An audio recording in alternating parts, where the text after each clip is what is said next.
Tony Parks, I said BYU is overrated. And the reason that I say that BYU is overrated to me is I don't feel they're a top 15 team. Do they deserve to be in the top 15 because they're 6-0? Sure, I think that's fine. I don't think they have an impressive win on their resume. They've squeaked by two not very good Big 12 teams in my eyes, Arizona and Colorado. Maybe Arizona's a little better than I give them credit for, but they just got throttled by Iowa State recently here too. So I feel like you look at this matchup and you go, ooh, top 15 game on the road. Like that's a lot to overcome.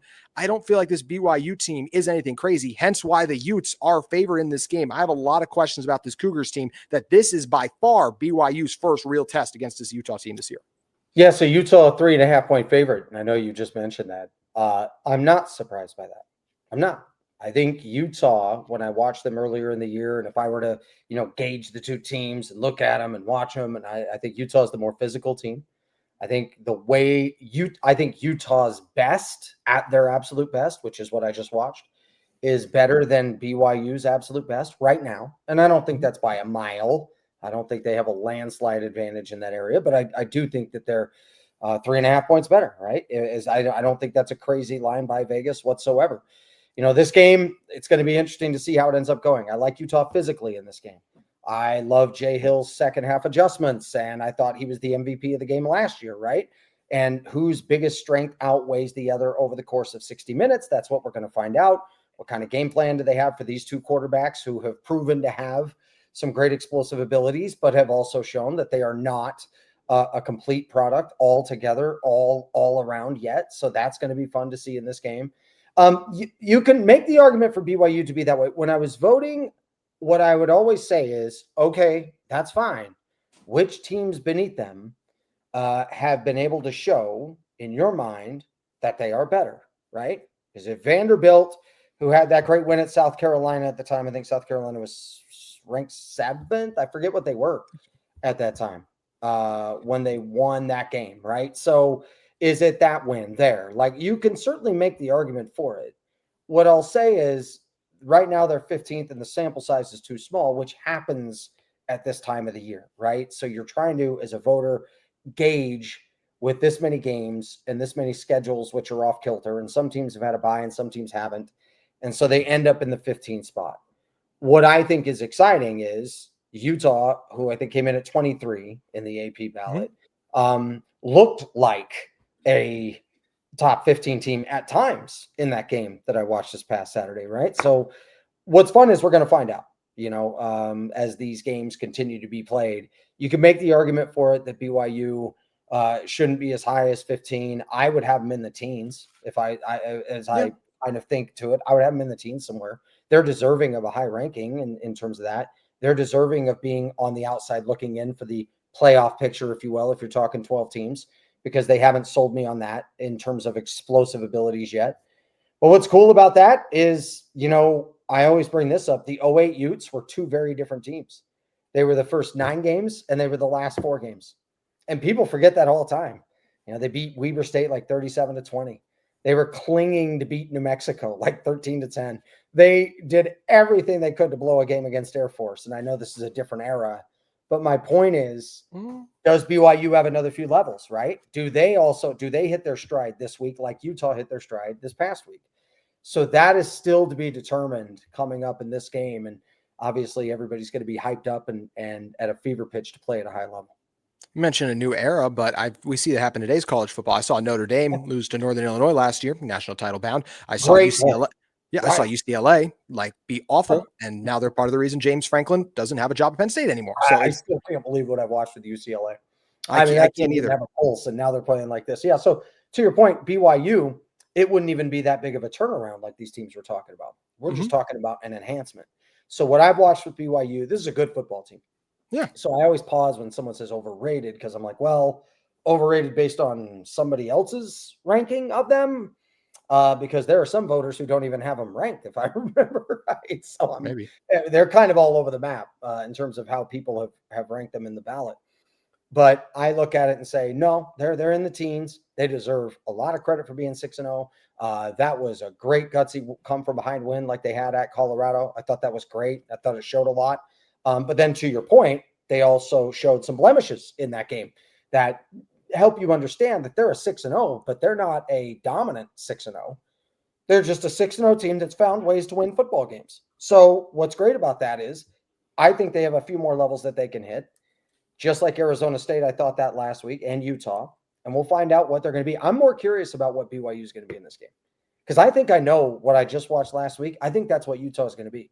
Physical, fast, assignment sound, on point, versatile in the run game, up front, moving bodies, by the way. That old line was smashing, dude. That was outstanding. You're going to have receivers that are good, but I wish they had somebody that could be a little more of a high-level highlight playmaker, but they're good, right? Mm-hmm. They're just good. So I watched that all together, and I say that's what I know Utah's going to be. I'm very curious. Does BYU start slow? Because they can't afford to do that this time. They got away with that last year. They cannot afford to do that this time. You can't. So, And going back to the overrated thing, the only reason I call BYU overrated is because I don't think they will end up as a top 15 team. There's a lot of teams you could say that and that throughout college football. I don't think they are a top 15 team. Do they deserve to be ranked there because they're 6-0? You can absolutely make that argument. There are things I like about BYU. There's no doubt in my mind they deserve to be ranked. But as I said, I just want to see more from them. And I believe it's the least impressive resume of any team in the top 15 team. I'm still going to give Georgia Tech more credit for winning against a Clemson than I am them beating in Arizona. So that's what makes this game so interesting. And there's so many fun wrinkles, Tony. I mean, we get Tiano Tanuvas's return game, John Henry Daly and Logan Fano, another crack at them. BYU's won the last two in this rivalry. The storylines are endless in this one. It's going to be a blast on Saturday. So I'm going to be hosting this event at Buffalo Wild Wings in Lehigh, the Rivalry series. They're having me host this big thing. It's going to be fun. Helps the Boys and Girls Club of Utah. I mean, it's really special and it's exciting. And I'm fired up for it because you're going to have a ton of fans out there that get to win free stuff. And there's going to be more of a game-like atmosphere with fun and prizes and all of this. And it's great. And I had to explain it to somebody who was like, wow, we're excited to be a part of this game. And I said, this rivalry is the most unique. And the crossovers and for a lot of Michigan, Ohio State fans who obviously I'm connected to, I've had to say, look, the programs with Michigan and Ohio State hate each other more. The coaches hate each other more. Maybe even the players do. But I was like, if you get into what makes this rivalry great with BYU and Utah, it would amaze you how much of it has little to do with football and how much of it has to do with everything that surrounds this. Now, the football alone has great storylines and all of that. But this rivalry was built on incredible history with the wild waves that flow up and down. BYU dominating for decades, Utah turning around and dominating for a stretch, BYU winning the last two. Now what's changing in the dynamics of college football because the restrictions BYU had are not as stringent because you now have NIL and transfer portal, and there's a different way to do the business now, which BYU I think is in a great position to successfully operate. This makes it amazing. And so this game, storylines for days, to your point on BYU going forward, you don't believe they'll be that going forward. I'll agree with you here. If they wanted to sustain that 0 in the loss column, they're going to have to be much better against Utah, at Iowa State, and at Texas Tech than they have been in the performances that they've had against Arizona, Colorado, West Virginia. They're going to need to be better than that. So that's what, and in the voting process, by the way, it's not a predictive vote. It's only assessing what you've done, not what we think you would do. So that's one of those that if you make me predict BYU to get through these next 3 weeks unscathed, no, I would bet no way. And if you made me pick a winner in this game coming up on Saturday, I'll pick Utah because I like that they have finally hit this level that I thought they were capable of. But it's going to be a dogfight and it's going to come right down to the end. But overall, to your point, this game is going to give us everything that we ever wanted. And I'm excited to be a part of it once again.